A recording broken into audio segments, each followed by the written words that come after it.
from the Regulations and Compliance Director of Data Protection Commission.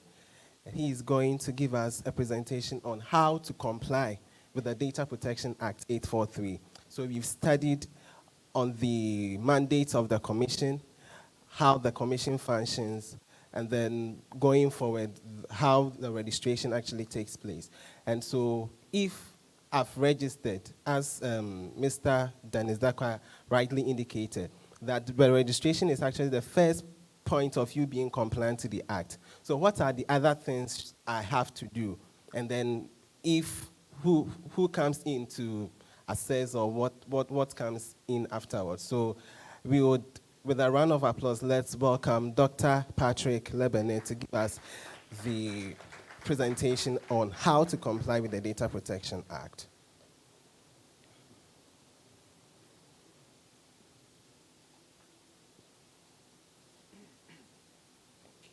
Thank you very much. Good morning. Yes, so from the we have been hearing a lot about data protection, and I am treating complying with the provisions of the Data Protection Act. By the way, this is what I've been hired to do, so I guess I'm doing my job, right? My very sketchy foundation to this discussion is the fact that the advancement of the human race and the measures of a person's or a generation's development has been measured in different ways. Some time back, it was what caused a person to be called wealthy, as was calculated on how much land they had. A lot of land, then you are considered as a wealthy person. I guess that's the reason why some generations had to do a lot of battles, fight between people and get more. Okay? All right. So from fighting for lands, because land represented the richness status of a generation, to industry. I'm sorry. All right. All right. Industry and the growth of industry. Seeing that dispensation. Hello. Thank you. You had seen that a dispensation where people are or nations are very particular and very resilient on getting industrial advancement also came. You can check from the First and Second World Wars and the race to the moon and all these things. Now, my impression is that, or I stand with a school of thought that currently the measure of wealth is personal data or data. Hence, if an institution, or I would rather say that the magnitude of data, in this our case, personal data an institution has, can be a measure of how wealthy they are.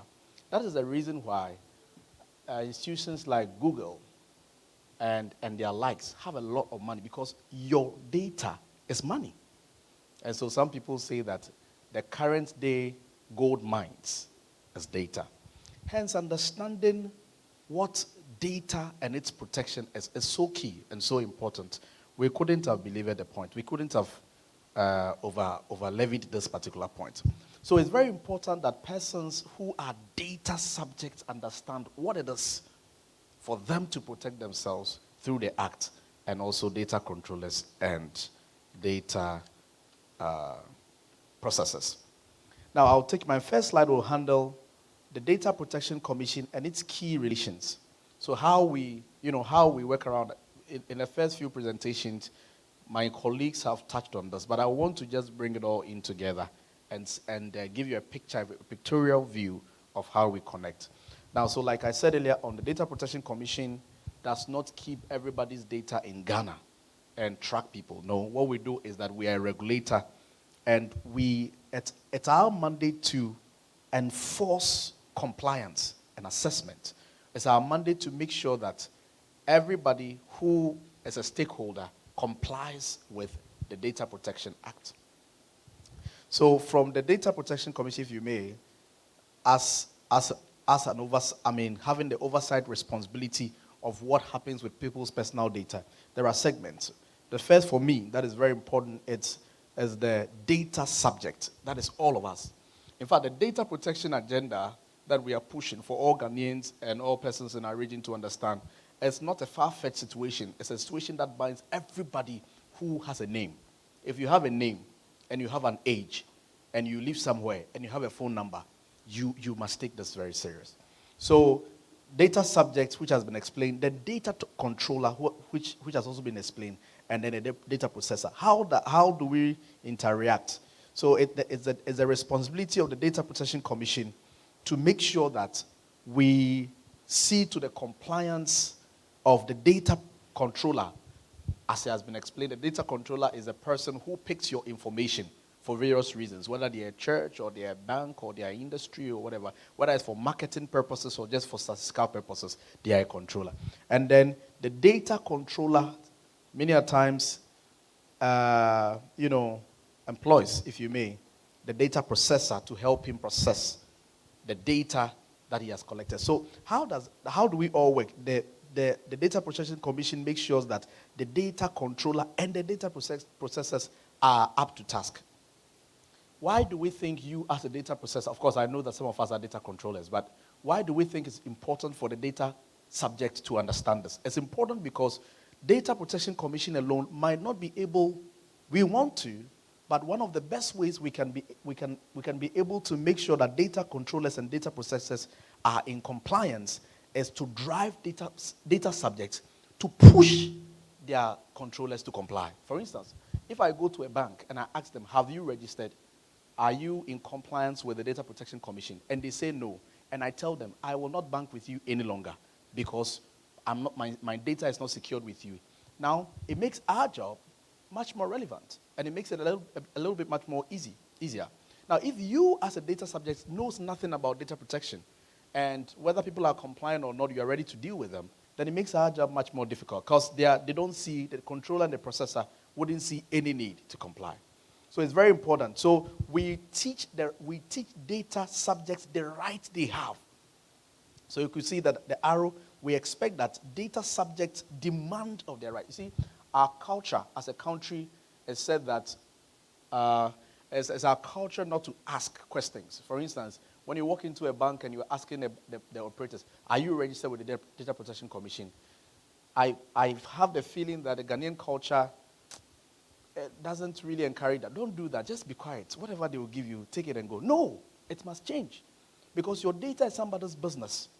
Every information you give out there, as we walked in here, we wrote our contact, we wrote our names. That is business enough. The name and the contact you wrote there is worth millions of dollars, if I may. So perhaps somebody from here should ask cybersecurity, where are you going to keep my data? Where will you keep? It must start from here.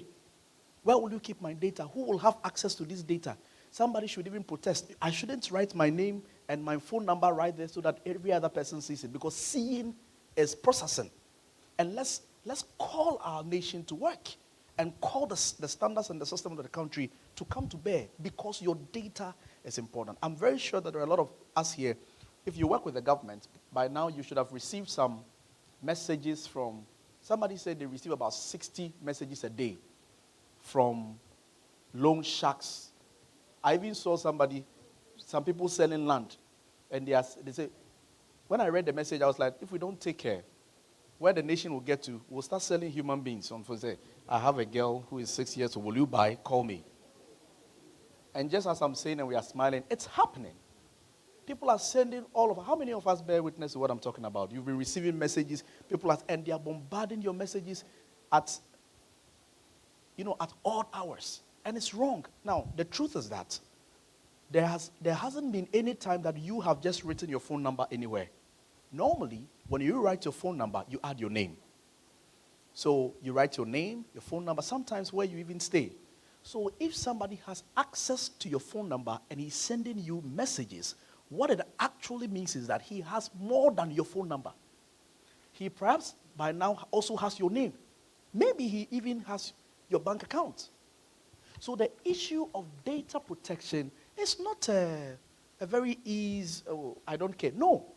Once they've been able to send you a message, it tells that they have other information about you. So we must all arise and demand of compliance from every controller. When you go to church, ask your pastor, how do you keep my data? Because churches, we keep location so that we can visit. If anybody finds that data, he can come and visit you, perhaps at an odd hour. So we teach data subjects to demand of their rights from data controllers. And then we teach data controllers to know of their duties to the data subject. Then we ask data controllers to make sure that the data processors that they have employed are working under strict security systems. And so that forms the first row. And we are saying that when you could see from the data subjects box, there is a direct link between the data subject and then the Data Protection Commission. So that when you have any complaints, you can just call us. And we've been following up and helping people, because that's our job, following up and helping people, making sure that their data controllers, it doesn't matter how huge they are. If you think that even the whole government of Ghana has breached your data in a way, write to the commission. And it's our mandate to help bring solace to the situation. Now also, today, there is data moving from one nation to the other. In fact, some of the networks that we use in our country, the servers of the networks are not even in Ghana. So when they pick all our information, all the information is stored on a server that sits in another country. This is important for us to know. Hence, is the responsibility of the data protection to make sure that when our data are being transferred from one nation to the other, the right things are being done. There are guarantees, there are systems, there are structures that are properly being put in place. Please, let's go to the next slide. So this is the part of the training that I love. In fact, if I'm not able to move to any other slide, but I finish all my time on this, I will feel fulfilled. It's important so that every Ghanaian will know that we have these rights and enforce it. So these are the rights of you and I, who are called data subjects. Data subject. Do you have a name? Do you have an age? You bear an age? You live somewhere? You are a data subject. And have you provided that name or that personal information about yourself to somebody else? It makes you a data subject. What are your rights? One, you have the right to be informed. If anybody is picking your data, it is not rude to ask them, what are you using the data for? Please, bear with me to just do a very simple statistics. How many of us wrote our names before we entered? You wrote your name there. Okay, all of us. How many of us know what the names are being used for? Okay, I see one lady, just one lady out of all of us who knows what the names are being used for. How many honestly, genuinely don't know what the names are going to be used for? How many don't even know they don't know? All right. So you have the right to be informed, to ask. What? Hello, madam, please. May I kindly ask why you are taking this information?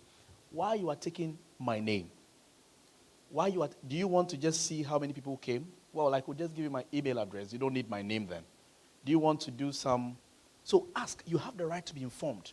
There are some, like my colleague said, we also stress on minimality. If you just want to contact me later, my email address is enough. Or just one name of mine, Patrick, is enough. You may not necessarily need my email address and my phone number and my surname and my wife's name and all that. You don't need it. And we are saying that to all Ghanaians and to everybody who is here and out there who is listening to us, you have the right to ask, to be informed. So insist on the right. If the populace will not insist on the right, the Data Protection Commission cannot in itself alone do it.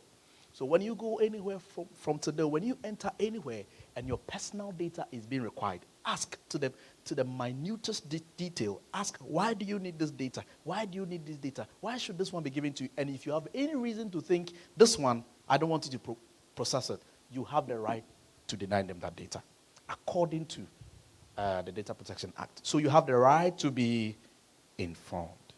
2, you have the right to give and or withdraw your consent. That's what I said. Okay, I accept that. I accept to give my name. I accept to give my email address. But because I'm not very comfortable with all the bombardment of messages that come, I don't want to give my number. Please contact me through my email address. It's your right. It's your right. 3, you have the right to access of personal data. Any day, any time, I think there should be some CCTV cameras here, or our brothers who are recording this. Any day, any time, I can call back to them and say, hey, this footage of me you are taking is mine. Video coverages, footages, it's all yours. It's your personal data. And so you have the right. Please, can I have that even up until CCTV footages that are taken in places, in banks and all these places, you have the right to ask, can I get that footage? Can I get that information? You have the right to ask of your own personal data. Mm-hmm. So anytime, anywhere you have given any personal information, at least you have the right. Of course, some adjustments would have to come with it because it could come with cost and all that. And the Act accepts that these can come with cost, but at least you must know that you have the right to access your personal information or data you've given out there. Now you have the right to amend. I normally say this in a very jovial way. The only place you don't have the right to amend one thing is with SNIT, and that is with your age. I'm told that somebody, after he was just left with 2 months to go on pension, he took the matter to court. He said, no. I'm actually now 62. I have 3 more years. They go and bring all the documents, and he has falsified a lot of documents. So there are places that there will be some caveats. But the fact is that you have the right to amend. For instance, like my earlier colleague said, maybe by the time you are given A or B information, you were not married. Now that when you are married, you have that right to change it. Maybe your name has changed. You have that right to change it and all that. You did not work here, you are working there. So you have the right to amend. 2, you have the right to object. You have the right to object to some particular information that somebody wants to take from you or that you are required to give at one point. So, and I want to say this politely, you have the right to object. The law says so, and I'm adding my own little law politely. You can object politely. All right. Now, you have the right to prevent processing. So data has been taken, all of our data have been taken. Right now, you have the right to go back to the registration center and say that, please cancel this one, cancel my number, or take this one away. It's your right. And of course, after deliberations, if there's a need, it could be done. You have the right to freedoms from automated decision making. And so when a pool of emails have been taken, and then I think now many of the companies are doing well. When they send you junk emails, you have the opportunity to unsubscribe or keep the subscription. That's a right you have. So you can say, well, I don't subscribe to this, and you take yourself out of there. Now, this is the right I like so much. Well, let me read this one first. You have the right to prevent processing of personal data for direct marketing. You have that right. But the one that I love so much, which I think all of us will like so much, perhaps right after I say there must be a big hand of applause because we all like it, is that we have the right to compensation. Wow, what a good right. So if you feel that your data has been breached in any way, you have the right to compensation. And how do you get it? Just write to the Data Protection Commission.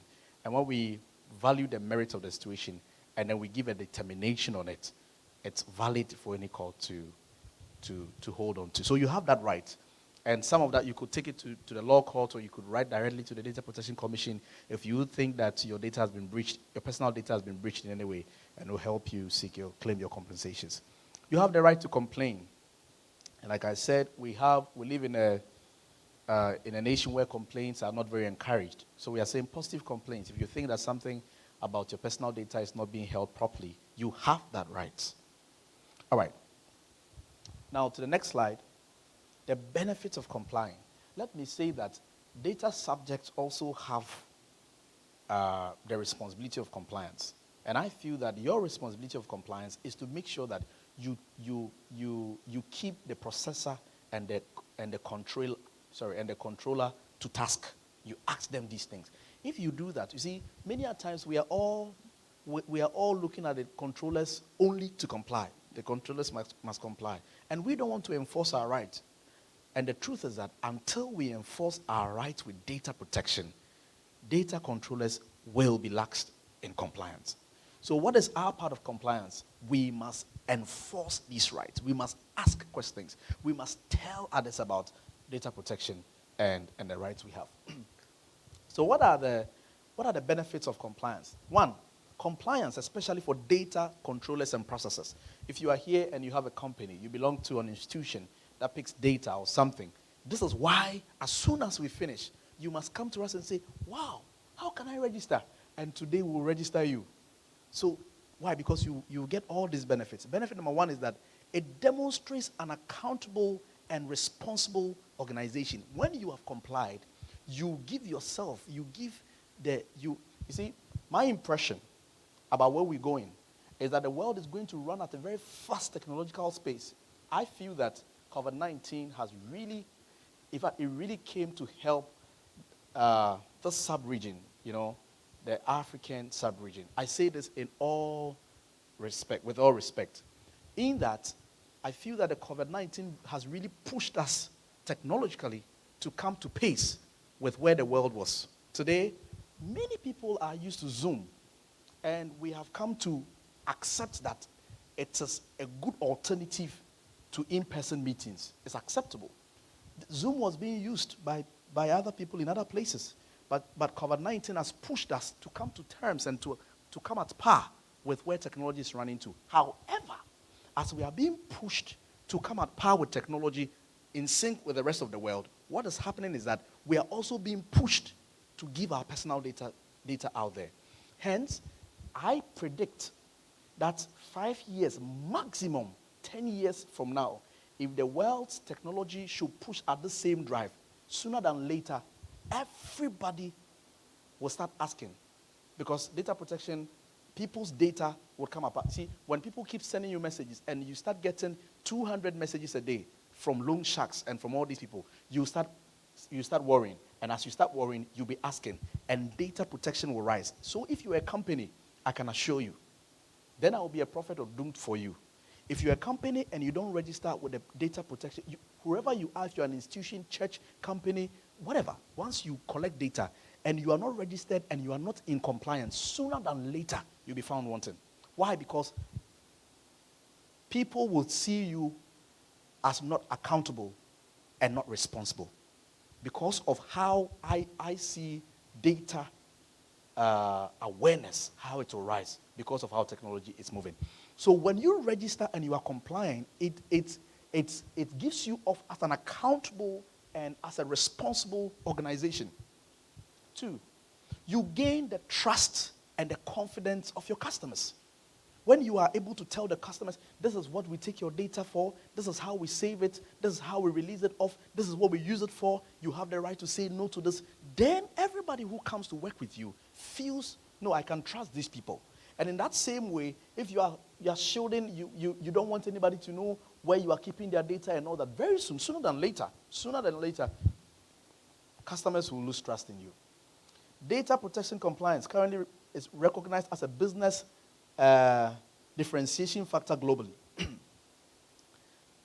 Now, let me talk about the customer trust and confidence again.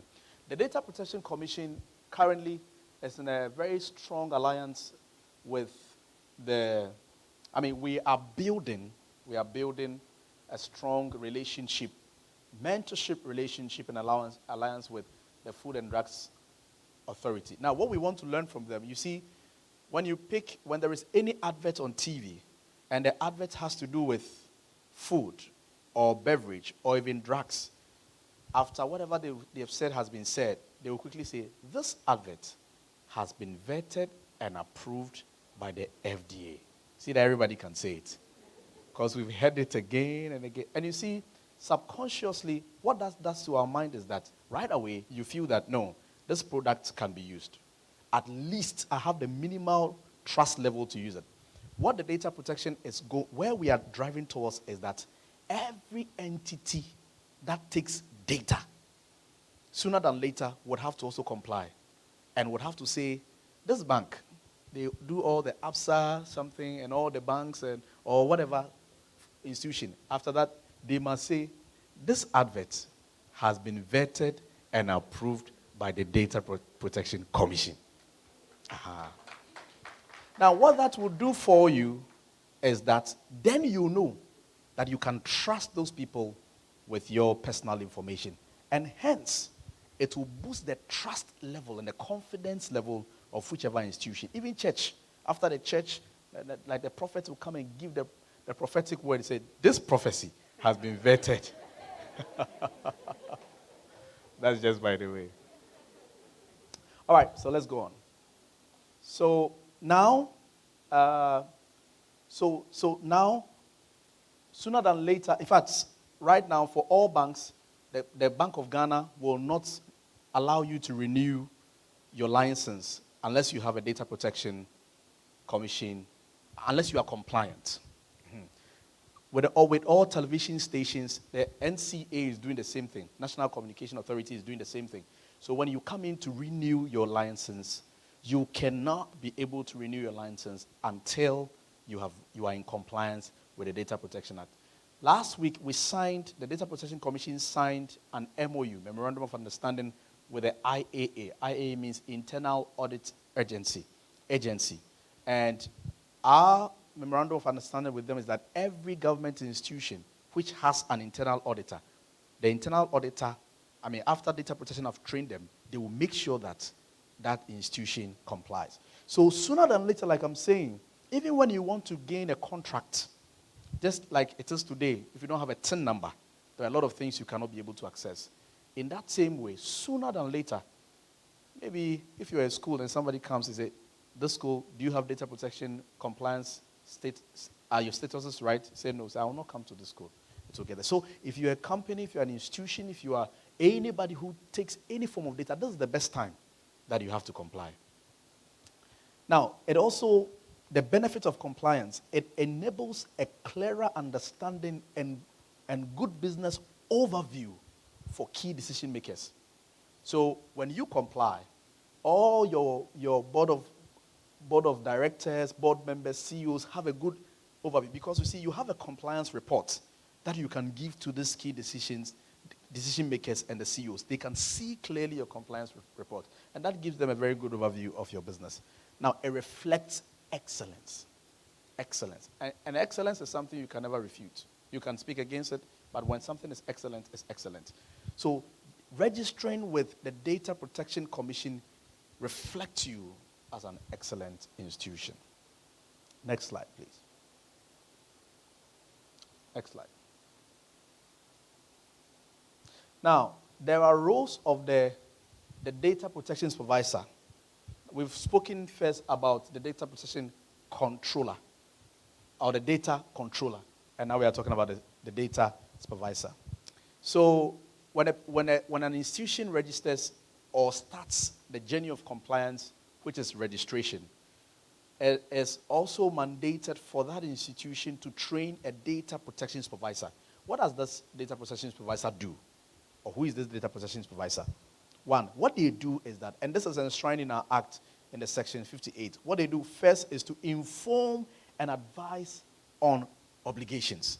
So every institution, when you pick a Data Protection Supervisor, what the supervisor does is that he informs the institution to oblige.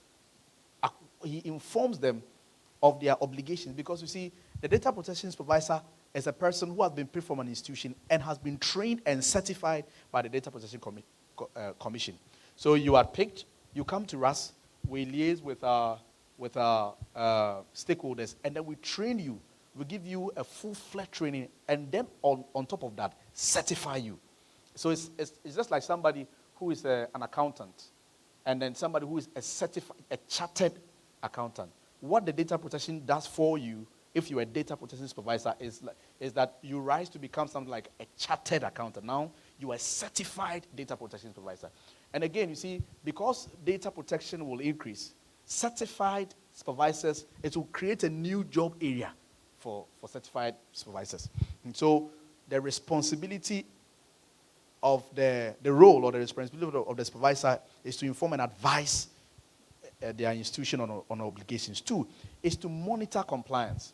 Like my brother earlier said, the Data Protection Commission cannot, the task of going everywhere, to every church, to every mosque, to every school, to every hospital, to every business organization to monitor compliance is just too much to do.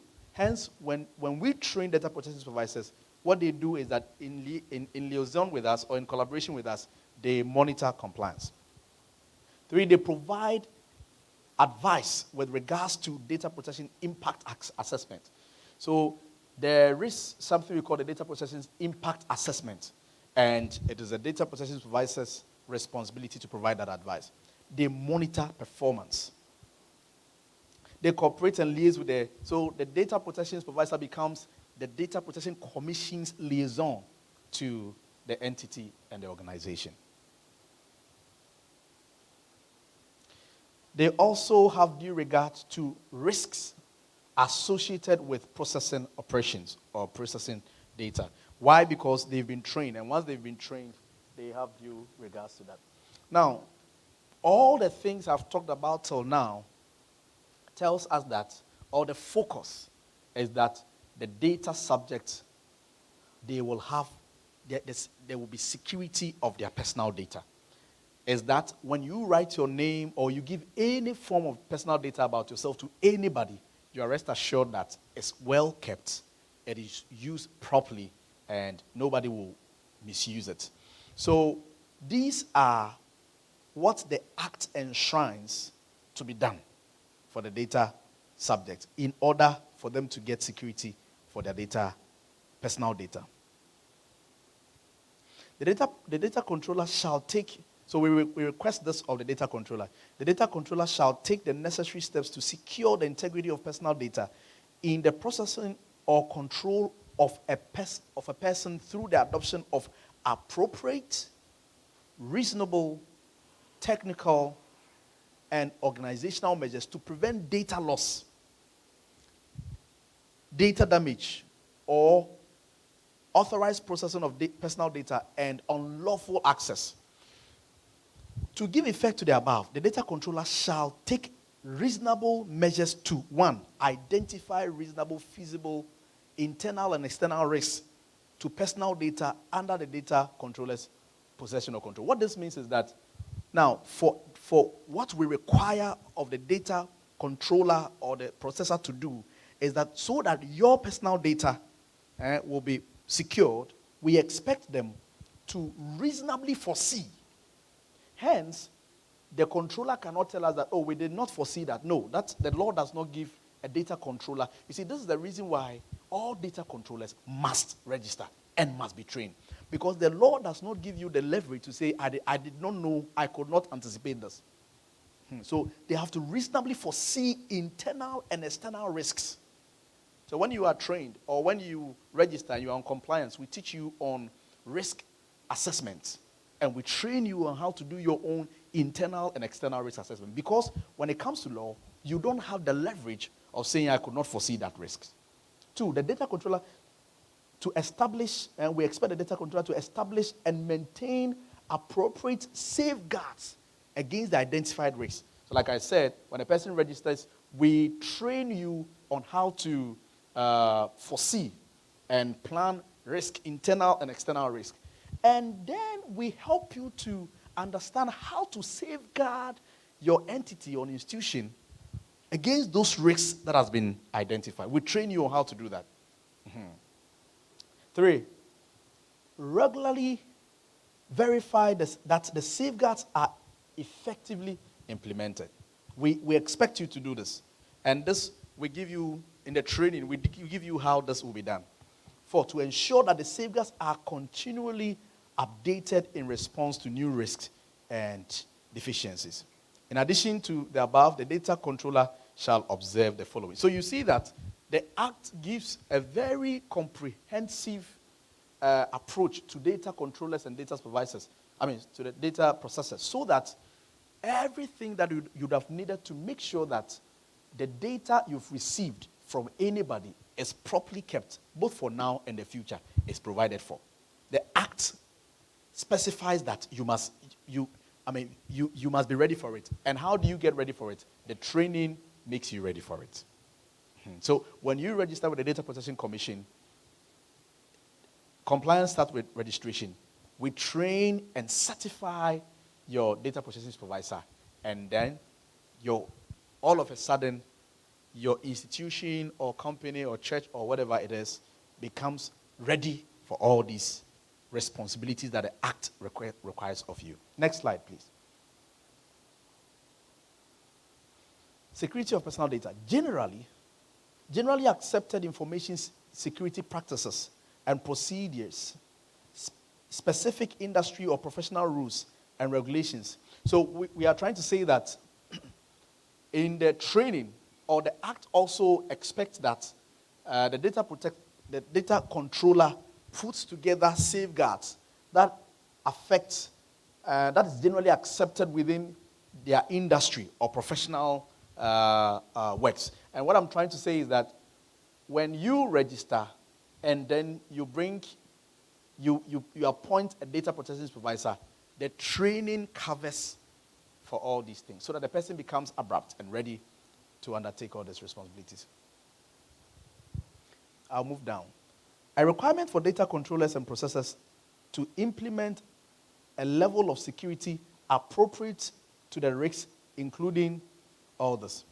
So the Act also mandates that data controllers and data processors implement different levels of securities that covers and ensures confidentiality of people's personal data, the integrity, and all for all the available systems.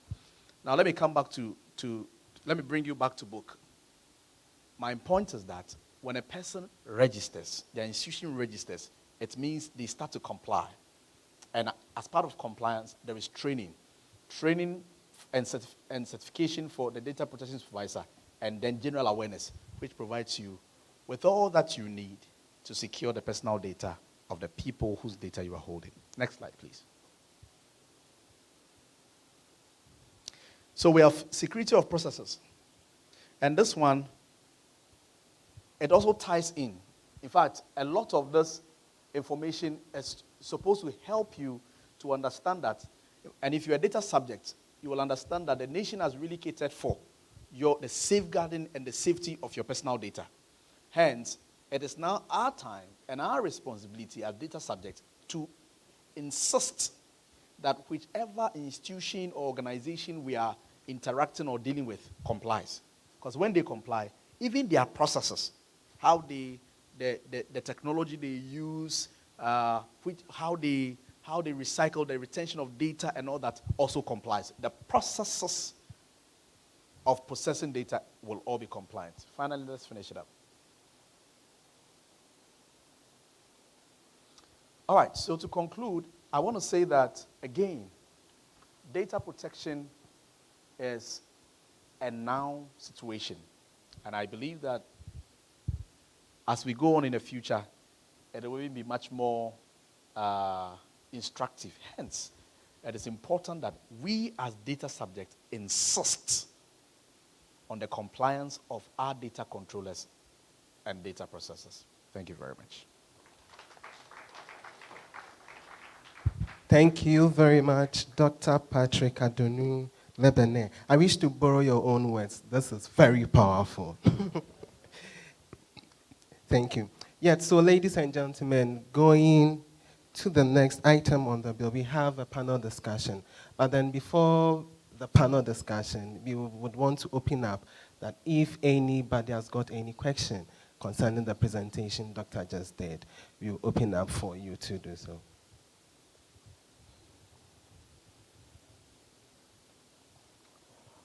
All right, so then I would want to call on Mr. Daylin. He is the moderator for the panel discussion, and then he will take us through. So at this time, I bow out for him to take over.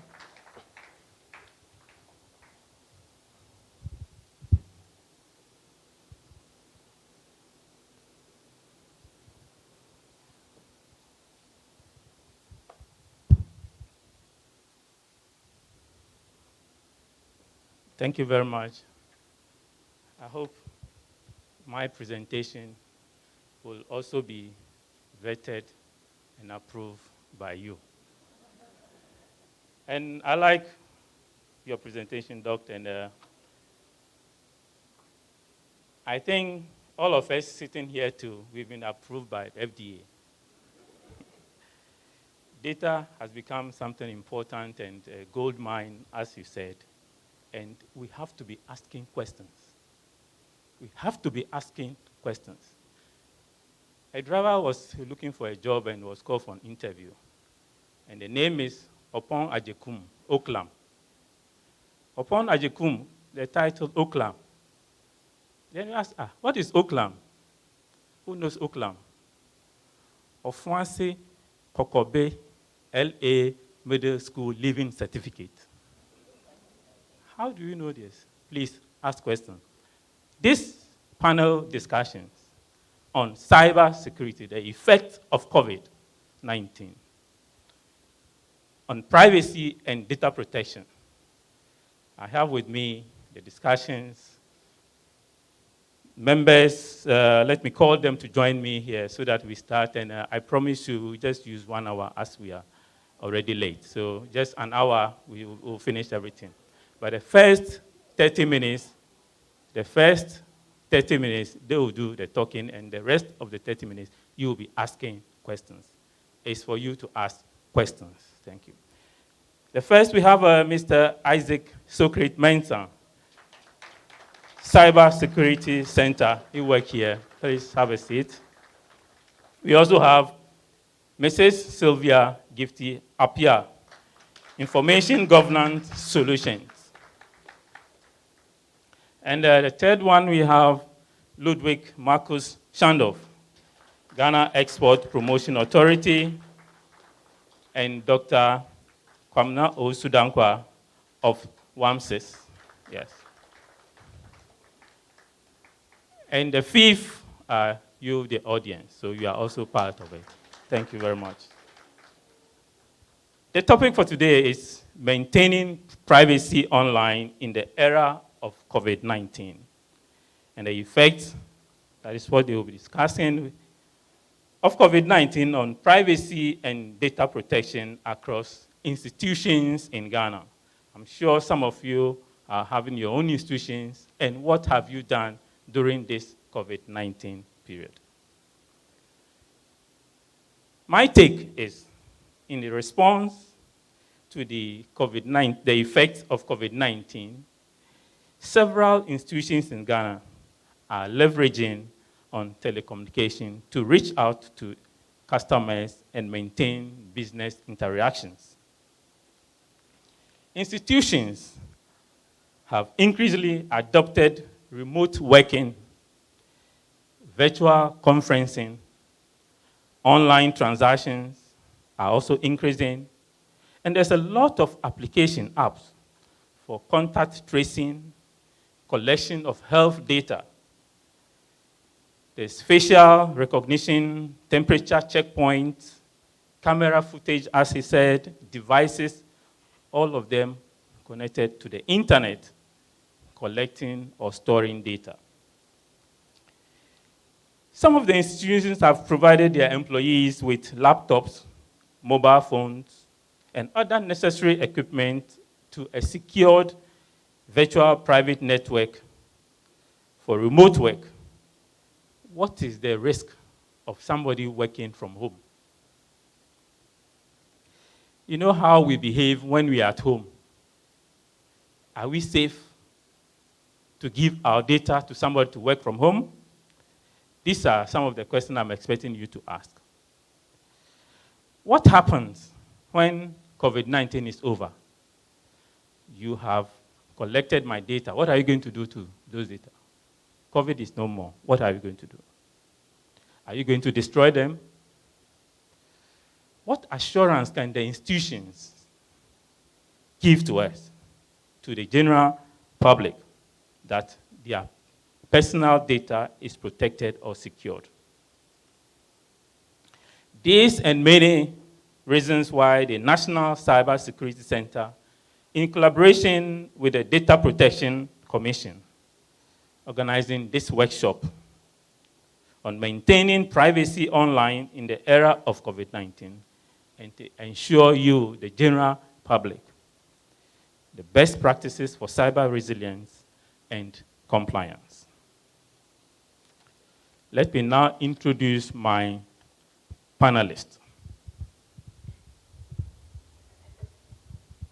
Have Mr.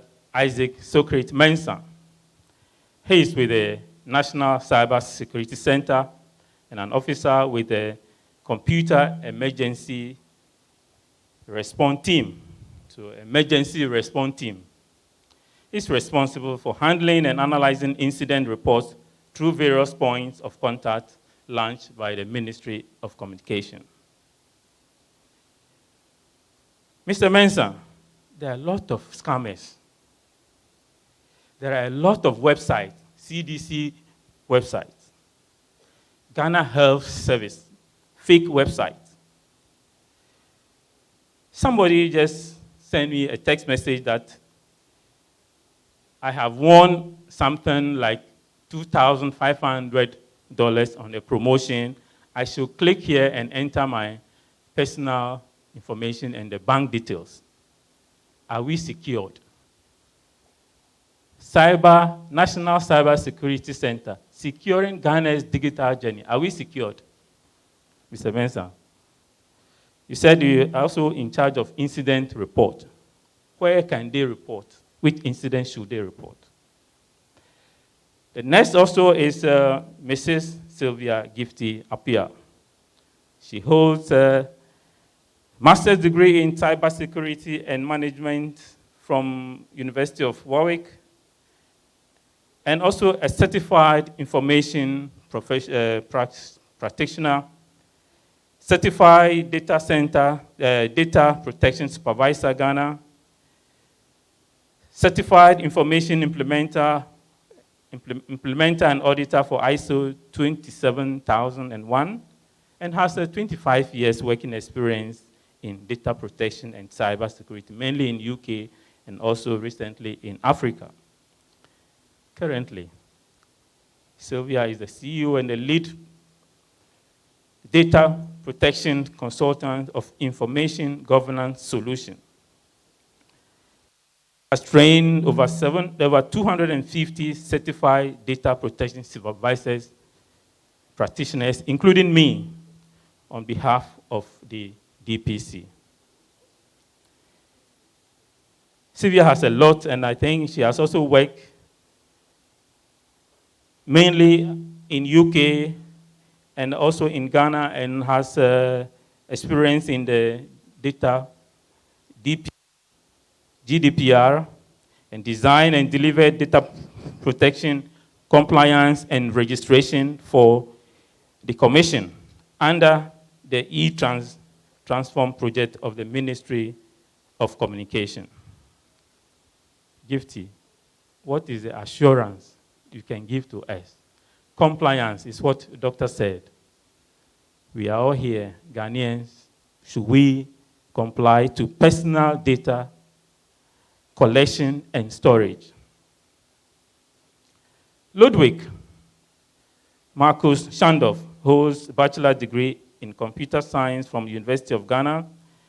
He currently works with the IT and Multimedia Department as an Assistant Export Development Officer at Ghana Export Promotion Authority, where he manages and maintains user applications, users, and data security and network connectivity across the regions.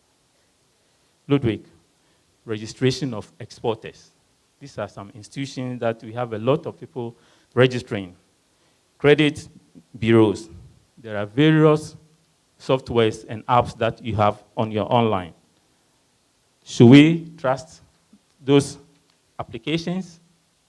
And the last is Dr. Kwabena Osu Dankwa, holds 2 postgraduate research fellowships from University College of Dublin, Ireland, and Oxford Brookes University in Oxford, UK, and also worked as Senior Scientific Officer at Oxford Expression Technologies in Oxford, UK.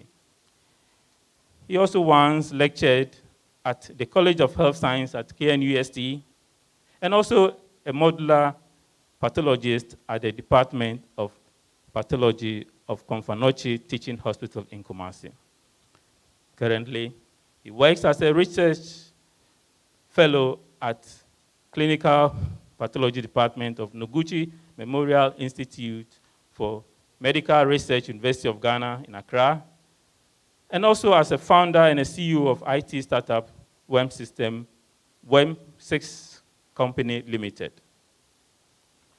There's a lot of application, GPS tracking system, websites, which are also fake, mobile app. Those are the things you have been developing. Are they safe? Are they secured? So, with your permission, let's start with Mr. Isaac Sukrit Mensah. And let's give them a round of applause, please. I think you have your mic. Please go ahead. A very good afternoon to all of us here. And I would like to say a big thank you for the opportunity to share my ideas on this very important topic. First of all, I would like to say that digitalization is inevitable. And if COVID has taught us anything, that is one thing we can take from it. During this period, since March, where our first case was announced, various companies were subjected to go online and deploy various digital platforms to ensure business continuity. In doing so, we saw quite a lot of increase. We saw an increase in the usage of the internet for various things, from working to schooling, quite a lot of things. Again, government has also been leading the charge when it comes to digitalization in the country. The Vice President, Dr. Alhaji Mahmoud Bawumia, has been leading, and also with the able support of the Honorable Minister for Communications, Honorable Esla Osuekufo, have been leading the digitalization charge when it comes to the government sector. Various platforms have been deployed through this initiative. Through all these, there is a need. We are digitizing, but there's also a need to look at the security aspect of it and also the protection of the users of these platforms. How we keep it, the various technical infrastructure that should be put in place, to protect these information. During this period too, we have seen a rise in cyber attacks, both globally and in here also. DPC is doing a good work in ensuring that companies are compliant with the Data Protections Act. Ghana is also lucky, I should say fortunate also, that we have ratified the Malabo Convention, which is the African Union Convention on Cyber Security and Data Protection. All these things are at the policy level, and when we come down, there is a need for us to put in also measures to ensure that people feel safe when using these platforms. I'll go to what the Cybersecurity Center has seen.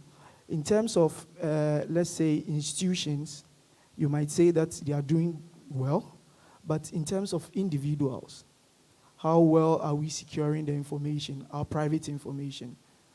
There's little has been seen when it comes to leakage from institutions and those things, but in terms of individuals, when you say various institutions are taking the data of people, you realize that even the data with these institutions are already online from the various engagements that some of these people are having on social media. anywhere, when you go online, you just go on a site, you need some information, and then you realize that you need to register with the site before you are given that information. All these come in, and by the next thing you know, your information is out there. So there is a need for us as individuals also to ensure that our information is private. I'll leave this here, and then the others can also share their thoughts. Thank you. Thank you very much. And please, if anybody wants to ask a question, you can also do so. You can just stop us, and then we'll give you the chance. And if you cannot even ask, you can just write, and I'll also read. Thank you very much. So let's go to Mrs. Sylvia Gifty Appiah for your introduction and those questions on the institutions especially. Thank you very much, Dylan. I thought I would start by setting the scene, which has already been done by a lot of the previous speakers. Data protection or data privacy is a fundamental human right, and it starts from respecting individuals' rights, from even our individuals, our colleagues, our friends. But in this particular instance, we are talking about a business's organization respecting the individual's rights. Businesses, of course, have legitimate business interests. One of such business interests will be to make money. Or if you are an NGO or a different organization, it's gone, to provide services as a social responsibility or as a corporate responsibility. And that involves processing people's information. Now, personal information, as we've heard throughout the sessions, or personal data, it is the fuel that runs on the engine of businesses like myself, or I should say information governance solution. Our business exists to train, to provide data protection services, and we cannot do that without your information. And when we talk about data subject, I think the whole session has been about customers, clients. Employees are also data subjects. So as a business, my obligation is not to my customers or to my delegates or to the clients that I provide services to, but it's also to the employees which I employ. And it is an obligation for businesses like myself to protect the information around the data we process. So for example, the staff files that we have an obligation to protect the information. And the list of rights that was discussed, one of them is right to access. So for example, as a business in IGS, if any of my employees, for any reason which they don't need to justify, comes to IGS and say, I need a copy of my file, what IGS has done is we have policies and we have procedures that they can follow to request their information. Okay. So all these obligations that we've listed, IGS is not exempt just because we provide data protection services. But with every business, in fact, every business that wants to sustain and continue, you must have what we call a business continuity plan. And this is not a huge document of pages of pages. It is being able to adapt to changes like natural disasters. From February, maybe perhaps December, all the way to March, none of us envisaged that we will be in this position where we are sitting in rooms with masks and practicing social distancing. So it came with its challenges. In IGS, we had a business continuity plan, a very simple one. And one of such measures was that we were going to quickly switch to online delivery. And it comes with challenges. So for example, we've had meetings with clients on platforms. Now, what IGS did as an appropriate measure is to evaluate all the online meeting platforms, i.e. Zoom, Team, you name it. We evaluated it and considered the risk associated with all of them. So a practical example of the risk assessment IGS will do, or we did, is that we compared the functionality between Zoom and Teams. And if all of you are abreast, when Zoom became the tool for everybody to use. It was free, but it came with security measures. At that time, IGS, I'm pleased to say we did not go with Zoom because we understood the risk and we could not mitigate it internally. And therefore, we switched to using different platforms. So that's an example of some of the things we have put in place. Remote working, what we have done, we have something called bring your own device. We quickly switched from allowing our employees, for example, to use their own laptops or phones to do business transactions. So we've issued, for example, laptops which are encrypted to a degree, depending on what we do. And our employees are using that to do business. So the question might be, how do we regulate it when they're working remotely? We can only put appropriate measures. So we have educated our staff, our employees, to be mindful of when to be discussing, for example, clients' information or sharing information. So little things like making sure if they're going to do a meeting, they are in a secluded area in their homes, they are not leaving their laptops unlocked. So we have a simple functionality. This does not require investment. We have enabled the auto lock on our laptops. So if you walk away from your laptop, it's locked. These are some of the practical measures we have put in place in IGS.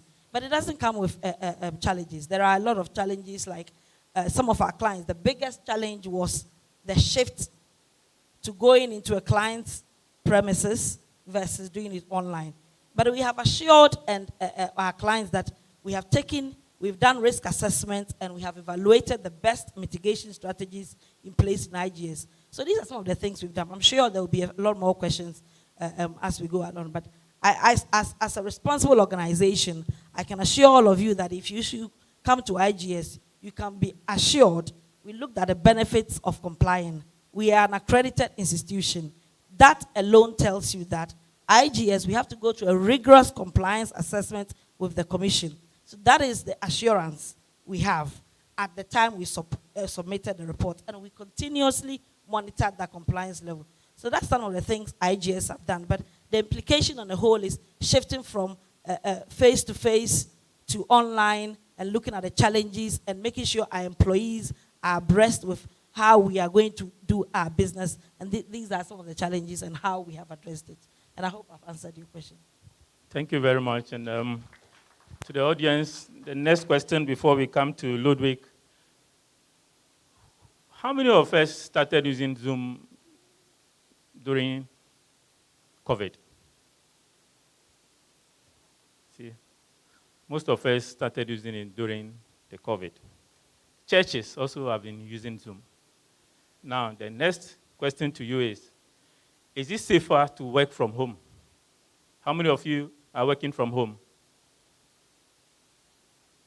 Is it safer to work from home, or you think it's safer to be at the workplace? Anybody? Anybody? Yes, please. It's safer to work from home. Safer to work from home. Are you sure? In terms of COVID. Okay. Let's listen to Ludwig, and then we'll still have more questions from you. Ludwig.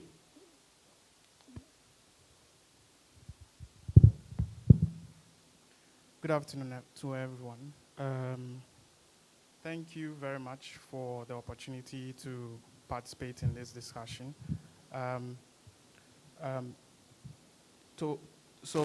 Straightforward to your question concerning applications with our clients, that's the exporters that register with us.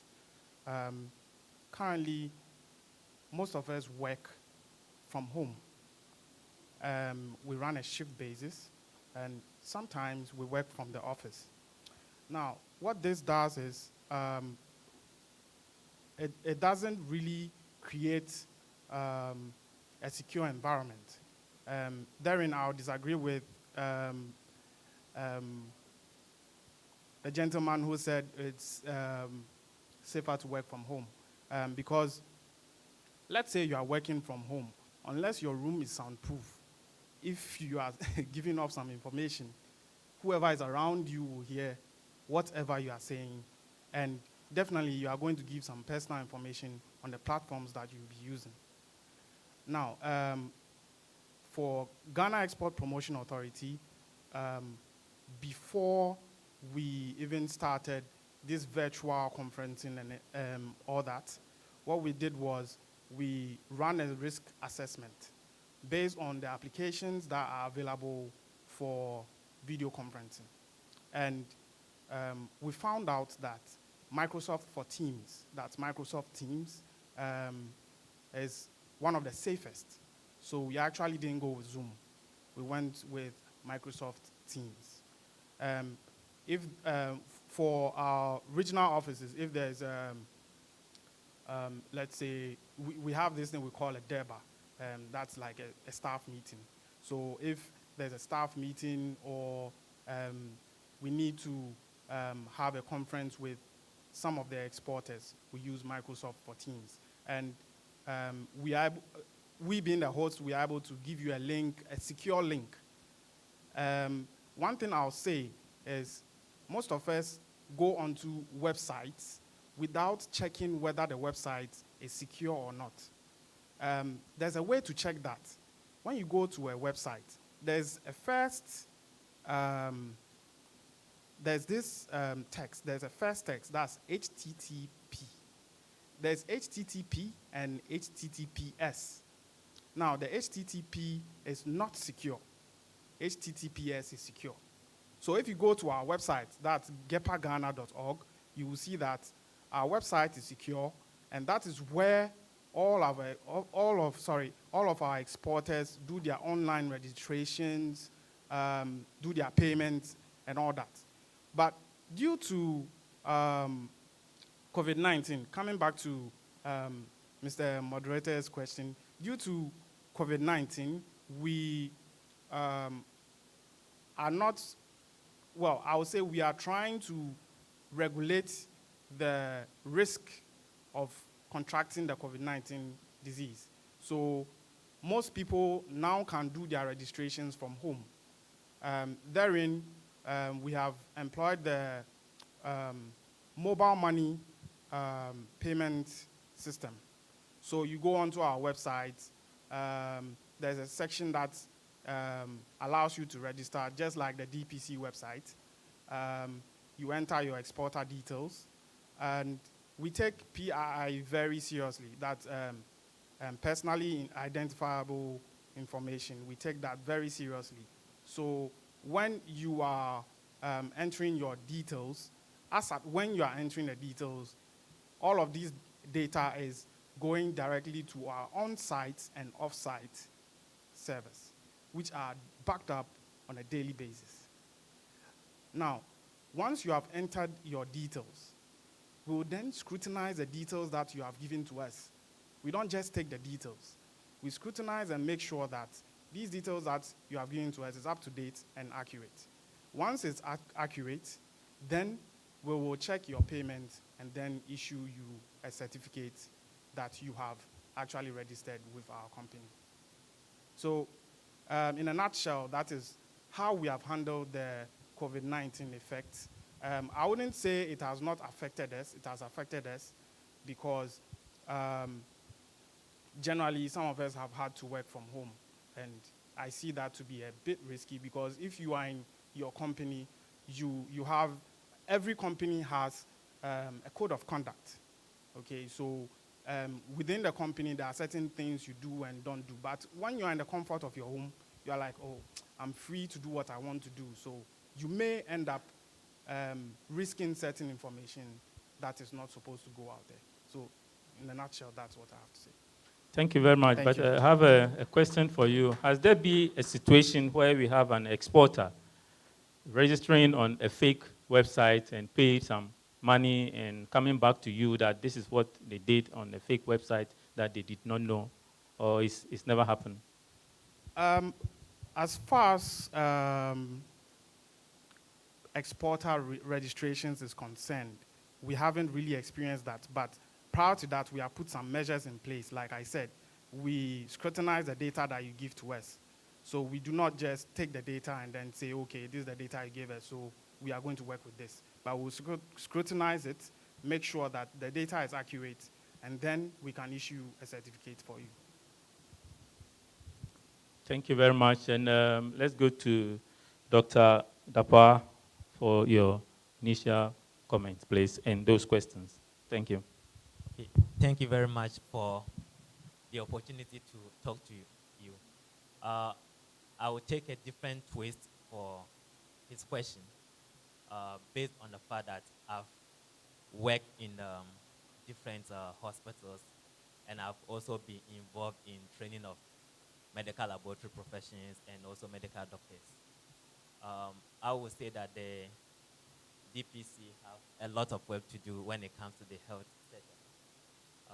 If you've been to the hospital, you realize how data is being handled from the point of the patient meeting the doctor to the lab where lab tests are done and the results are in, to ensure that if somebody is tested as HIV positive, they don't tell anybody else apart from the patient, to the point of some patients having their own folders, moving around, and that can lead to loss of data. So there's a lot of work to be done there.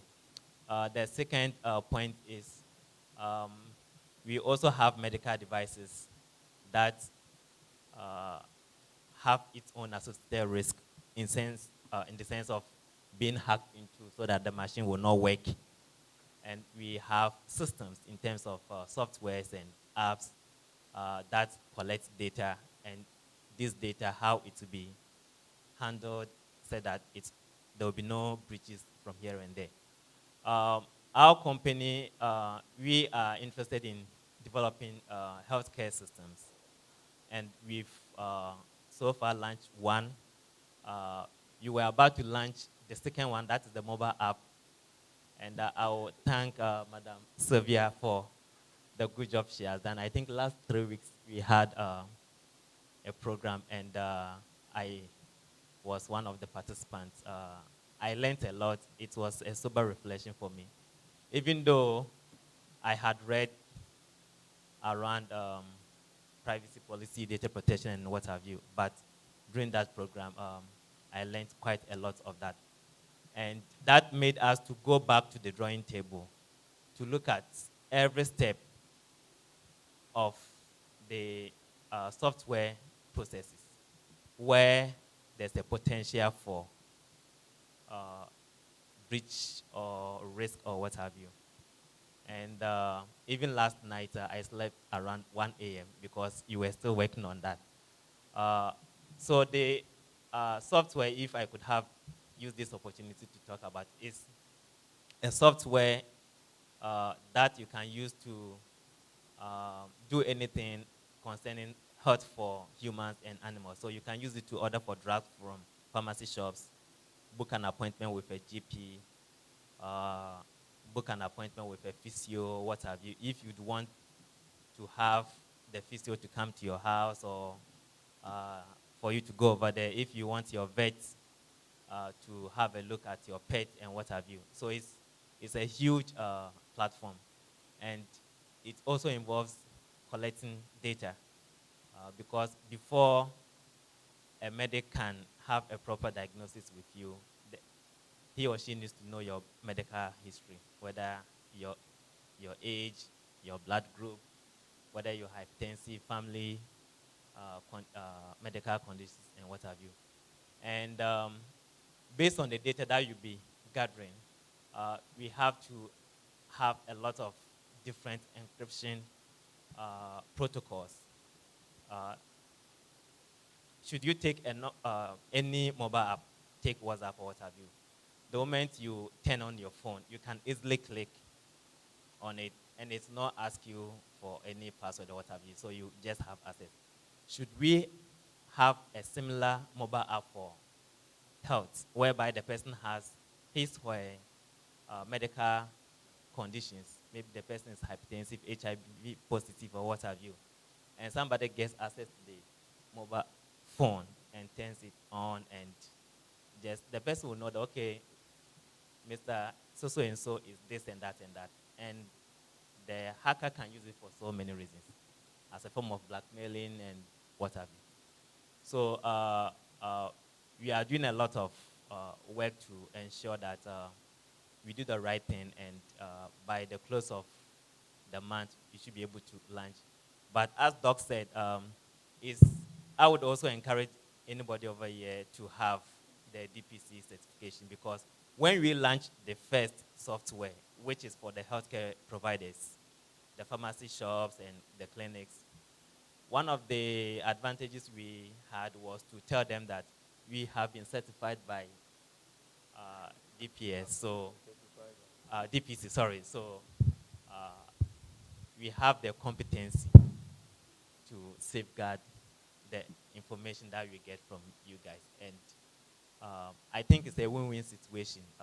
Personally, I do get a bit scared about having a software or a mobile app being hacked into and having sensitive information out there, which could derail your company's vision and the image and everything. So I don't know if I've been able to answer you. Yes, I still have questions for you actually, but okay. Your application, you said design, and I think I'm happy that you are saying that with the assistance of Sylvia. So that is what you've been calling privacy by design by default. So if you start with all those protection from the onset, that is how you achieve it. But I don't know whether the audience would like to book appointment online and allow the doctor to come to the house. How about if it's a fake doctor? Yeah, so we have a system. Our system is that we are working in conjunction with HEFRA. So any facility that we register, we have a session that they need to input the registration number of that facility. We then later have to cross-check whether it's a genuine facility or a fake one. Also, every personnel of an institution, be it a pharmacy or a hospital, what we do is most professions, they have registration numbers. So if you're a medical doctor, you should have your medical registration number. If you're a medical laboratory, you should have a number. You have to provide all these things. So you do a background check to ensure that anybody who is going to maybe order for a drug from pharmacy A, that pharmacy A is in a good standing to order the drugs from. If the facility is not registered, you put a flag over there that we cannot guarantee anything coming from such a facility. So as I said, we are moving to and fro to ensure that, but it's also a journey. So we are doing our best to ensure that we do the right thing. But it will get to a time, it's not only the COVID, but the comfort of staying at home and ordering for drugs, the comfort of being at home and having a medical conversation with your doctor on either video or audio, I think is great, because why they need to go to the hospital, be in a long queue to be taken care by a doctor, if you could do that in your office or in your bedroom. Thank you very much. And I will still go to the hospital to see the doctor there. I will not trust anybody coming. How about you, please? Questions? Yes. Who has the mic?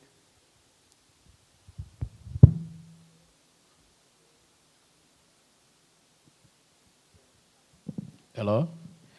Yes, I realized Sylvia and Ludwig talk about a Zoom mobile application, and I wanted to find out what are the security requirements to check by data subjects before you use one, maybe a data subject use Zoom or Microsoft Teams, and if any indicators that you can advise a data subject to check before you embark on such an application. And the difference between using a mobile application with a Zoom as well as maybe a web application, if you can advise us on.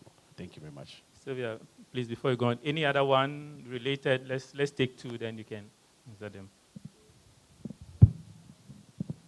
I Thank speak you. as We'll take the other one before you come in. Yes, thank you. Thank you very much. I think he spoke my mind. I mean, so that question is gone.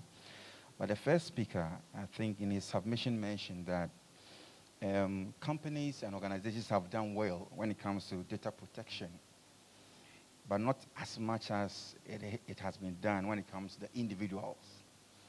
So my question is practical examples of ways that individuals can take charge of protecting their data or protecting themselves as far as online usage of going online is concerned. So if you can give us practical examples of things that we should do to protect ourselves. Thank you. That is the duty of the individual. Okay, so let's have Gifty first. Yeah, thank you.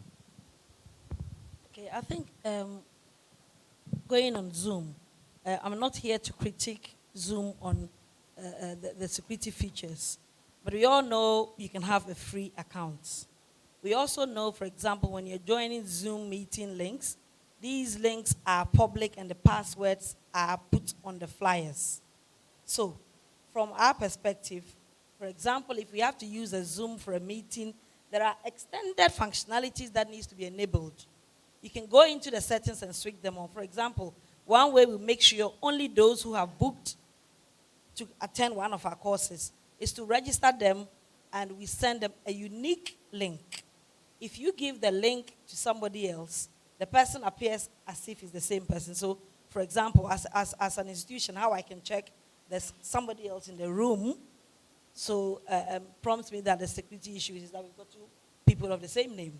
So one of the things to look out for or to practice is, even as the free platform, if you are setting up a meeting with friends, colleagues, or church or society members, go into the settings and enable unique password or enable registration. So only those who have the need and the access given to them by you will be able to attend. And we've done this in so many ways. We've done a few webinars for controllers and data subjects. And this is how we do it. You pre-register, we authenticate you. So using Zoom and Teams and all that, you see, with my little cybersecurity knowledge, because today I'm not here from a cybersecurity perspective, is that every system has functionalities that needs to be enabled by either the user or the organization. And more often than not, we don't switch them off. It comes with the generic password of admin, which everybody has access to.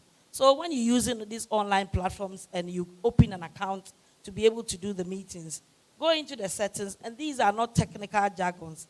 They are on and off buttons or checkboxes. So from a user perspective, these are some of the things you need to look at. If you are joining a meeting that the password and everything is out there, I am not saying don't join, but be mindful that anybody else can be in the room listening. And the other thing you need to be mindful of is when you are switching on your videos and all that, if you don't want to share your photos, don't switch it on by default. So these are little things you can do, but I'm not here to critique anyone too. I think my earlier submission was that we did a risk assessment. Risk assessment is about identifying the risk and putting mitigating strategies to reduce, eliminate, treat, or transfer the risks. So to reduce means, okay, you can't avoid using Zoom. But to reduce the risk is perhaps treat some of these things I've talked about. To eliminate it, decide not to use it, for example. So I don't want to give you a lecture on risk assessment, but these are things you need to look out for as data subjects or as organizations when you're using some of these platforms. Thank you very much. And the second question is about, Doctor talked a lot about our rights, but what about our responsibilities? But Doc, you didn't say anything about that. You know, we now know our rights, but how about our responsibilities? So if you can come in before you also talk about how to report the incident on your website, please. Thank you. All right, so the responsibility of the data subjects, I think I mentioned that a lot also, is that they will they will insist on compliance of the data controllers and processors that they are dealing with. That's your first responsibility. What I mean to say is that when anybody that you've picked anybody who has picked, or any institution that has picked your personal data, make sure that they have complied. Make sure that they have registered with the Data Protection Commission. Make sure that you ask questions. Make sure that now your responsibility is affecting your rights. So make sure that your right is being done, and that's your responsibility to do. So before I go on, I'm saying that one of our responsibilities as data subject is to make sure that we insist on our rights. Two, it's also important that we know that we are responsible for our own personal data. Like my brother said, there are some websites that you need an information and you're supposed to put in some information of yours before you get it. As much as it's possible, unsubscribe from such website, because you have no idea where your personal data is going. That's our responsibility. Two things I'll say as block views. And if anybody needs more, please come and register with the Data Processing Commission. We'll give you more information. But first responsibility, you are supposed to make sure that data subjects and data processors comply. It's your responsibility. Two, your rights is your responsibility. Thank you. Thank you very much. Yes, Isaac. To answer my brother's question in terms of individuals, I would say that when it comes to the information security chain, the user is the weakest link, because we can put in all the technical measures and everything, but it is up to the user to ensure that these things work. If the user is not educated or is not aware of some of the risks, I'm telling you for sure that it is going to happen. There will definitely be an attack. So the users have a big role to play. In saying that, when doing some of these things, there's a need to ensure due diligence in all that you do when you are online.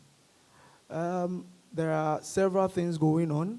For instance, let me talk about phishing. If you don't take due care in some of these things, you might end up giving information to entities that are fraudulent. There are several instances that I can cite, and also reports that we have received at the center. We have various banks whose websites have been cloned.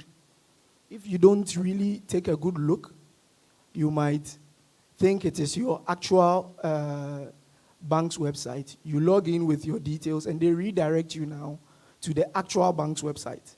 By then, your data is already gone. They might even you might see a U in the original one, they make it a V. So if you are not diligent about some of the things out there, you might end up giving information thinking that you gave it to the entity. Also, again, during some few months back, I downloaded a banking app, and in setting up, they required some information, definitely, in order to set me up. And it got to a point, it was asking me for my ATM PIN. Then I asked myself, I'm setting up a mobile banking application, asking me for my ATM PIN. It tells me that there's something suspicious in there. In every information you give online, there is a need to ask yourself, do they really need this information to give me the service I want? You understand? We need to look at some of these things. So due diligence is very necessary. But in putting all these things in place, we can't say there's nothing like 100% security. Definitely, one way or the other, there might be a breach. It's about how resilient our systems are to recover when these things happen, and who to go to when these things happen. That's why in 2018, the Minister for Communications launched the 2019 launched the Cybercrime Cybersecurity Incident Point of Contact, so that in case you fall victim to any of these, you can report. And the various portals are available to cut across the various sections of people. So you can just call 292, for instance, and then you get to the center. You can even text. We also have emails That is report at cybersecurity.gov.gh. We also have a mobile app. Okay, so the mobile app is not only about reporting, but also gives advisories. Sometimes, like I said earlier, it is necessary that the user is aware, so that we can prevent some of these things rather than falling a victim to it, and then you get to know, I should have done it this way. So you go on our website also, there are various advisories there. We have current issues, what is happening. And you know, the cyberspace is so close to us than we think. You understand? What is happening in the UK today can happen to us within the next minute. So when you go there, you get abreast with things that are happening worldwide because they are very close. It can happen at any time. So you can visit also our website. We have www.cybersecurity.gov.gh/report. There is a form there. You can also choose to report anonymously. It's not only about the crimes that you face or something, but you can also report things that you suspect so that we can verify for you and say, okay, this is good. We have several instances where people are calling to verify that I've met this person on Facebook. He says he wants to do this, do that. Again, we are seeing a lot of impersonations of public officials online. People are interacting with people they think this is the person. Meanwhile, it is not.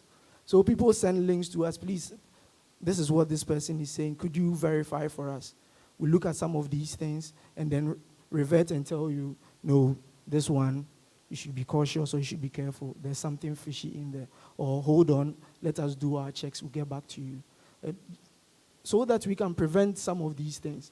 It's not easy falling a victim to a cybercrime because it's quite something else. Thank you. Thank you very much. I don't know who has been a victim before, but we also have in our midst an officer from the Ghana Armed Forces, and I don't know whether you intend to share something with us on COVID before anything. You don't want to? Okay, now that is, I don't know. And Doc, I was going to ask you a question, but let's ask anybody, any question? We still have 16 minutes to go.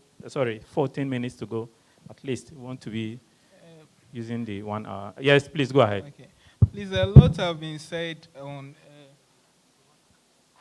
Okay. A lot have been said on being on the online platform itself, but nothing have been said about the devices. There are some devices that may contain malware that when you connect it to your computer, they save your data and they may send your data to some service providers. And I want to know what will be done about that as well. I think that is also another important point. That yes. Any other question before we answer that? Our devices, are they certified devices from cybersecurity or from DPC? Our devices. Who will take that? National Cyber. Okay, please go ahead. Yeah. So when it comes to the devices, in every corporate or organization or institution, usually it's advised to use the corporate devices provided by the organization, not your personal device. Now, the reason being that your personal device contains personal information, and the corporate devices have been given to you as virgins. There is nothing on it.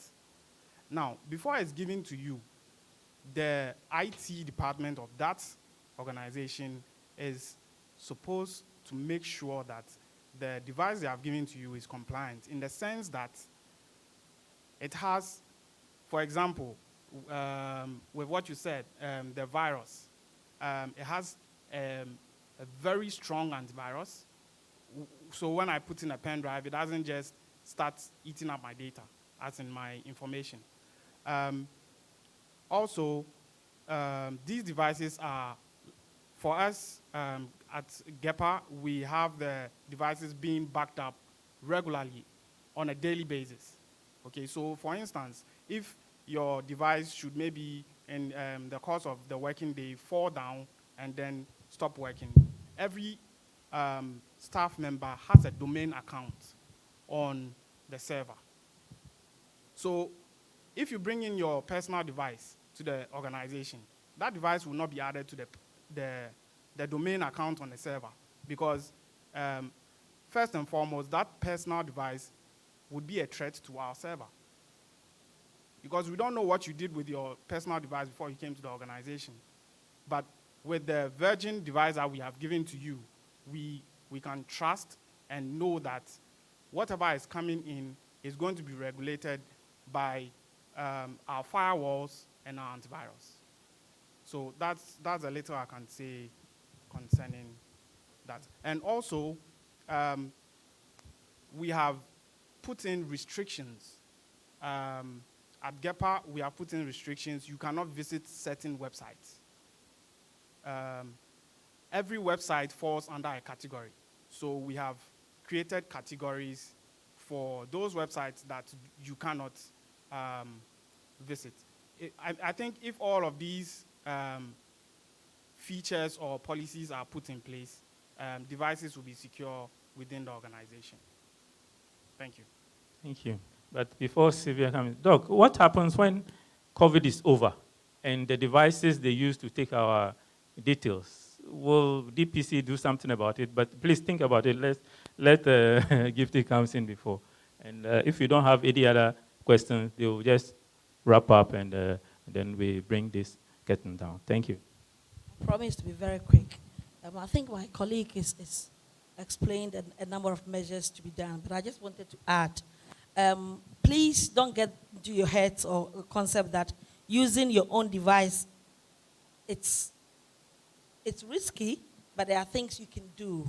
We call it bring your own device. Now he said, for example, organization will give you Virgin laptops.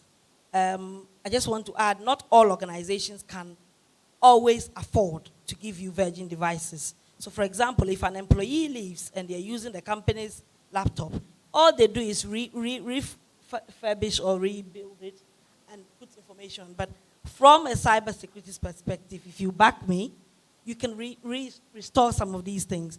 So I will encourage your organization to go for things like encryption and for the devices like USB. If at all possible, either issue encrypted laptops to your employees or block the pen drive access. These are extra things you can do on top of what is explained. So bringing your own device, it's not doom, if you like, but it's what organizations like ourselves can do to protect the information on it. So for example, if you are using, let's say I'm using my iPad, my personal iPad for work, there are things that can be done from your security posture that can, for example, remote wipe it. So if that laptop is lost, apart from backup, you restore the information. But what happens to the information on the laptops? And there's been a lot of breaches because employees or customers or clients have left their laptops in taxis, in Ubers, in trotros.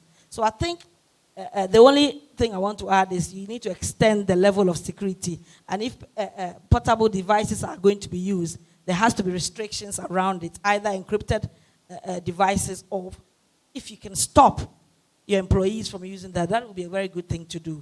So I think that's all I want to say. But I don't want you to go thinking the fact that you're using your own laptop means ultimate risk. Yes, there is some risk, but you can mitigate those by putting some of the measures we've talked about. Dr. Dankwa, what happens when COVID is over? Are you going to go back to how we used to do things? And that is the last question for all of you, just within a minute, and Doc as well, then we can bring this discussion down. So let's start from you. Okay, I don't know if you have in mind of COVID tracking apps or systems. But please, before you, okay, there's a question from Facebook before you can do that. But a lady is going around distributing a form for assessment, so please note to that. Please go ahead then.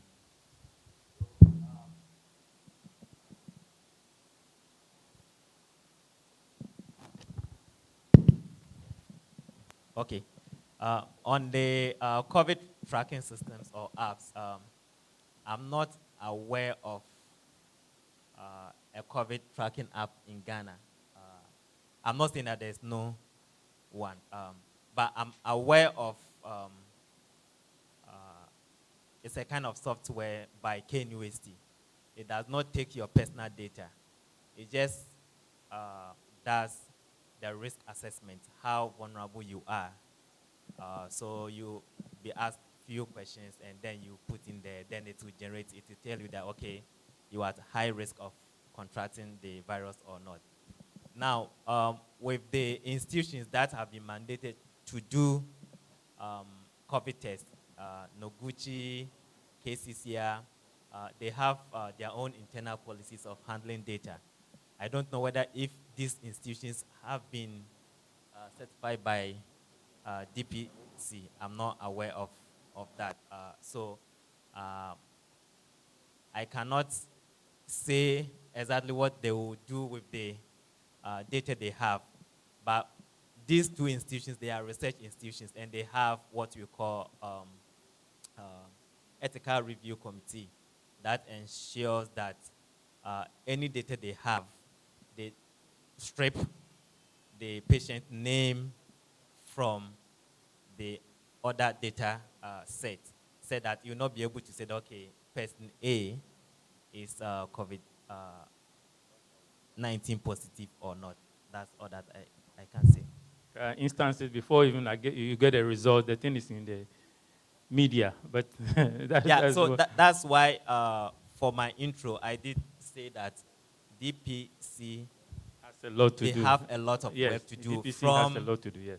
From the point of sample collection to the result coming in. I don't want to be too specific on certain issues or also be mentioning certain institutions. So what I'm trying to say is that they have a lot of work to do. I have had a situation whereby I got to know somebody's result, even though I did not ask that person that if so-and-so has done that. So what I'm saying is that DPC, they have a lot of work to do on that level. But every research institution, they have a sort of an ethical review committee to make sure that they properly handle any data that is being handled. But as to whether these institutions have been certified by DPC, I don't know, and I cannot comment on that. There is a question for you last, so please let him. Do you have any? Yeah, which is from the Facebook, so I'll read it to you. But do you have any comments on that? What happens to our data when COVID is over? What are you going to do? Okay, I'll say that in terms of digitalization and the use of digital platforms, we're only going to see an increase. Nothing will change in terms of the uses of technology. We are only going to see an increase, and we are also definitely going to see an increase in attacks. So there is a need for each and every one of us to be abreast with what is happening, to be abreast with at least basic things that we can use in securing our various devices and our information. As I speak currently, the cybersecurity advisor is in the regions doing awareness and capacity building for various institutions so that we can equip ourselves in preventing some of these risks that come along with the technology. Thank you. Exactly. That is what I'm expecting, that this is the new normal. It has come to stay. There will be more attacks. Let's prepare for it. Let's be careful. We know our rights and our responsibility now. And let's take the last question from the Facebook, and I'm sure Gifty will address this. Is there any relationship between the data protection supervisor and an ISO 27000 lead auditor? How will an individual with such a qualification fit into the new Data Protection Act? I don't know whether but I think you have been the lead auditor as well, so. Okay, the role of a data protection supervisor to some extent is an auditor because they monitor and advise the organization against their obligations. Now, we don't have the time to delve into what ISO 27001, but essentially that is a standard that demonstrates one of only the 8 principles that we went through, security safeguards. So, and one of the slides I think Dr. Lebene read was conduct and document or things to demonstrate security. ISO, it's one of such documents or standards that you use to demonstrate. So the relationship between an auditor and a DPS is basically you're doing the same function but from different perspective. If you're an ISO auditor, your focus is on security of the information of the organization, including personal information, whereas the data protection supervisor has the role to monitor, advise, and audit all the obligations, including accountability and all the principles, including how data controllers will also meet the rights of the data subject. So I think that is a very quick answer for that. What next for information governance solution? We hope to continue to blend both face-to-face with online platforms to deliver the services. Because as Dr. Dankwa said, DPC has a lot of work to do. It means from all the system regions, they need to raise awareness through the country. And I believe using both mediums will be a successful way, or a way that I'm sure they will consider using. So for IGS, we perceive or we see ourselves continuing how we started in terms of using a blended approach, both online and face-to-face. And we will continue to work to put measures in place to address emerging risks as we come across them. Thank you very much. And let's have Doc for the last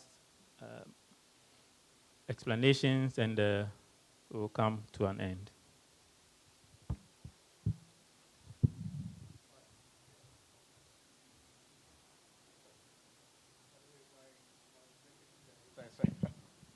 Thank you very much.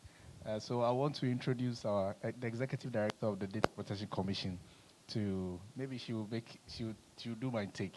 Thank you very much. Thank you, Doctor.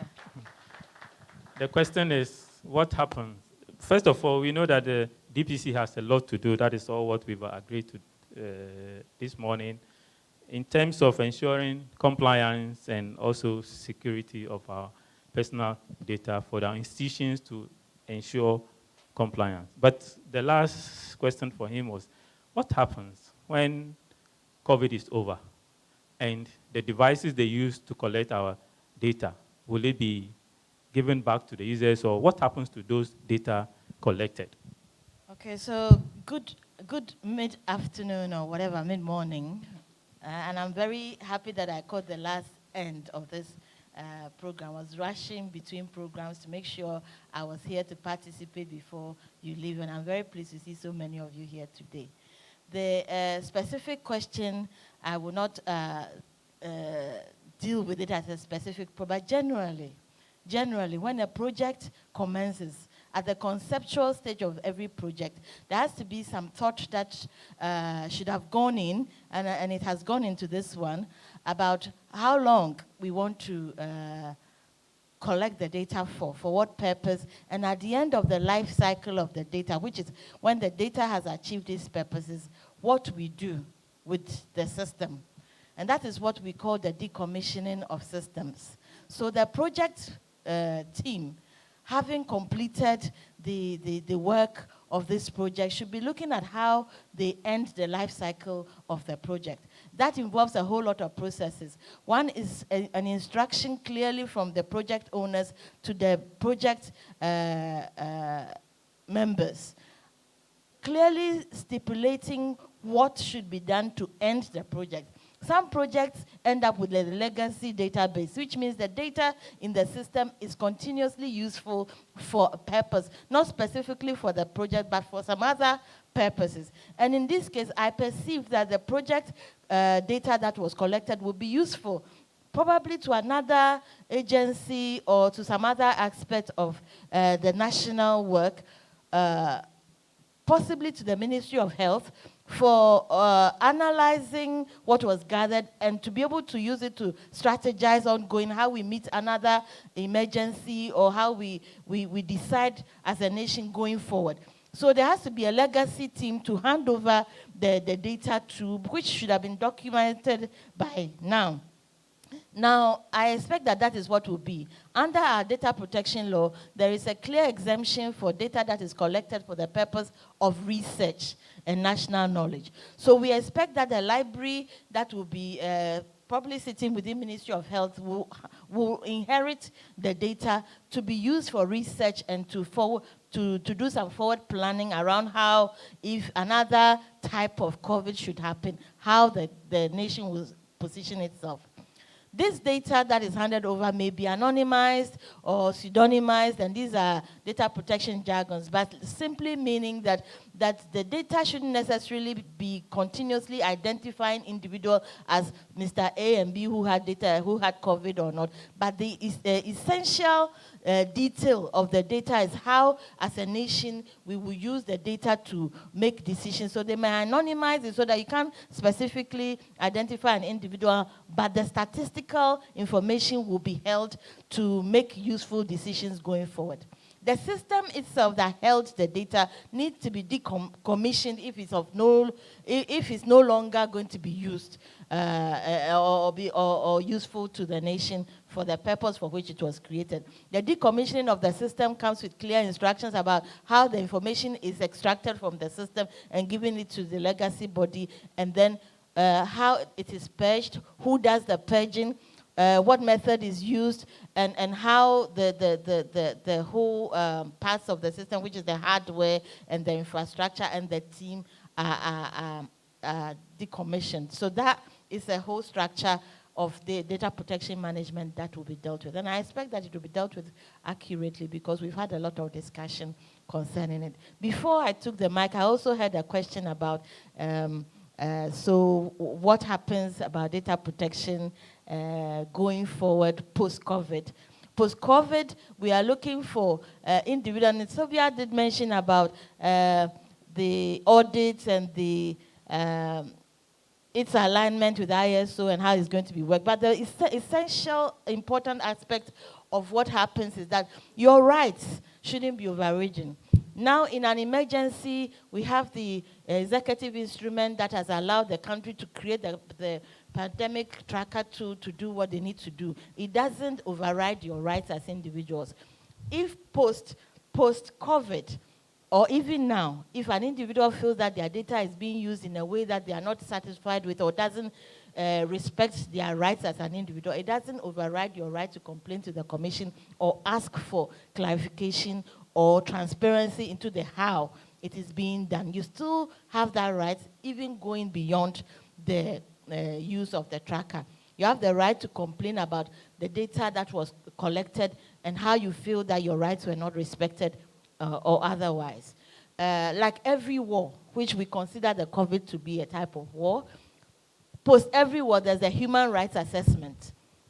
And there's a lot of global discussion ongoing right now about the learnings of the use of a tracking device globally. Ghana is not the only country that put a tracker together quickly and started collecting data. Many countries have done it, and the international privacy community has been having discussions about this and the learnings to draw from it. Some of the key points that we have got from this whole pandemic is that the need to enable transparency for individuals in the midst of all of these issues. The important thing about privacy by design in the creation of software to manage people's rights has come up. The importance of enabling continuous respecting of individual rights has also come up in different ways, and the world is still trying to understand and to position privacy commissions such as ours in working with the political level or the state level decision making around how such issues should be managed. So I think it's a case of watching this space to see how, as a world, we learn about how the development of fast track implementation of such systems aligns with the responsibility of protecting personal data. And there's no single answer to that, but I'm sure in the months to come, there will be a lot of statements to be put out about the best practice that has been adopted. So that's the point I wanted to make. Thank you. You very much. And I think that's a way of ending these discussions. And I thank you all very much. And I'm sure somebody is coming to give the vote of thanks. Okay. So I promise you an hour, but we spend about 8 minutes more. Sorry for that. Thank you. Thank you very much. All too soon, we are drawing the curtains